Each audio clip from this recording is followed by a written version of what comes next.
प्रजापिता ब्रह्मा कुमारी ईश्वरीय विश्वविद्यालय छापीहीरा द्वारा रामनवमी का पर्व बड़े ही धूमधाम से मनाया गया।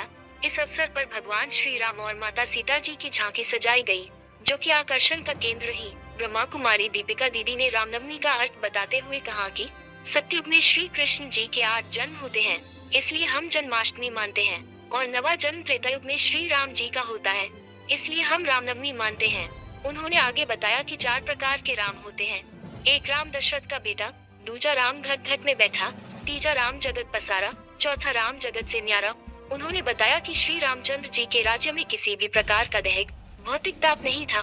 वहाँ सभी आपस में सुख शांति और प्रेम से रहा करते थे। वहाँ सभी प्रकार की संपन्नता थी। हनुमान का अर्थ बताते हुए उन्होंने बताया कि हनुमान अर्थात मान शान का हनन करने वाला। हमें मन रूपी लंका में बैठे हुए रावण को अर्थात बुराइयों को खत्म करना है। अहंकार रूपी पूंछ को आग लगाकर लंका को समाप्त करना है एवं अपने अंदर देवी प्रवृत्ति को जागृत कर पुनः भारत में राम राज्य लाने में सहयोगी बनना है। कार्यक्रम का शुभारंभ 2 मिनट परमात्मा की याद से किया गया। झांकी का उद्घाटन नगर के पत्रकार बंधु ब्रह्मा कुमारी, सीमा दीदी, ब्रह्मा कुमारी, दीपिका एवं संस्था से जुड़े सभी भाई बहनों ने मिलकर दीप प्रज्वलन कर किया। विशेष रूप से आमंत्रित पत्रकार बंधुओं का तिलक, पुष्प, अन्न, वस्त्र एवं ईश्वरीय सौगात भेंट कर सम्मान किया गया। साथ ही सभी पत्रकार बंधुओं ने रामनवमी पर्व पर अपनी अपनी शुभकामनाएं रखी एवं कुमारी साक्षी ने राम जी के गीतों पर मनमोहक प्रस्तुति दी। ब्रह्मा कुमारी सीमा ने सभी को राजयोग का अभ्यास कराया। तत्पश्चात सभी ने श्री राम सिया की आरती की एवं अंत में सभी ने मिलकर रास का आनंद उठाया व सभी को प्रसादी वितरित की गई। हमें टच नहीं कर सकता, मतलब कोई भी बुराई हमें छू नहीं सकती। इसके लिए भगवान कह रहे कि जागो और स्वयं की शक्ति को पहचानो कि मैं आत्मा कैसी हूँ, मैं पवित्र स्वरूप आत्मा हूँ। और जो देवी देवता है जो रहते थे वह आदि सनातन देवी देवता धर्म था। धर्म मतलब धारणाओं में था। और आज धर्म का मतलब क्या समझा हमने? मंदिर जाएंगे, तिलक लगाएंगे, पूजा पाठ हो गया और घर आकर के फिर कुछ भी करो, ये धर्म है। ये धर्म नहीं है हमारा। धर्म मतलब जो उन्होंने किया, अगर एक भी चीज के, राम जी की एक भी गुण को अगर हमने जीवन में ले लिया तो हमारा जीवन भी धन्य बन जाएगा। तो वो परमात्मा, भगवान, शिव भगवान, ये ज्ञान हम बच्चों को दे रहे हैं कि आत्मा कैसी है, पवित्र स्वरूप है। आत्मा के अंदर कोई दाग नहीं था, लेकिन धीरे धीरे जब अगर गलत काम करते जाएंगे तो फिर दाग आएगा या नहीं आएगा? आएगा ही सही ना। तो वो ऐसे हमारा दाग बढ़ता गया। तो अभी सृष्टि का भी यही समय है, परिवर्तन का समय है। समय की मांग है, जल्दी जल्दी बदल जाओ, परिवर्तन कर लो स्वयं का। क्योंकि समय के लिए कहते हैं कि समय बड़ा बलवान है।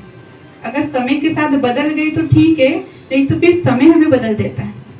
तो समय क्या चाहता है कि स्वयं का परिवर्तन करो, शुद्धिकरण करो। वो राम लेने के लिए आया है तो पहले क्या देनी पड़ेगी?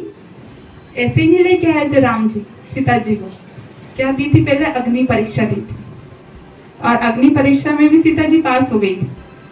तो हम सब की भी भगवान अग्नि परीक्षा लेते हैं। अग्नि में पहले तपाते हैं कि इस आत्मा को परमात्मा की याद रूपी अग्नि में तपाओ, पावन बनो, तब वो राम हमें लेकर के जाएगा। उससे पहले लेकिन वहां भी चले गए, चलो अग्नि परीक्षा भी दे दी, राज्य में भी चले गए, लेकिन उसके बाद भी फिर क्या आया? फिर वनवास हो गया सीता जी को। तो लेकिन ऐसा नहीं हुआ था। वो कहाँ पे हुआ? वो यहाँ पे हुआ। और वो हमें सिर्फ और सिर्फ समझाने के लिए वो चीजें बताई थी। बाकी प्रैक्टिकल में देवी देवताओं का जीवन ऐसा नहीं था। वो संपूर्ण निर्विकारी थे, उनके अंदर विकार भी नहीं था। ऐसे देवी देवता थे।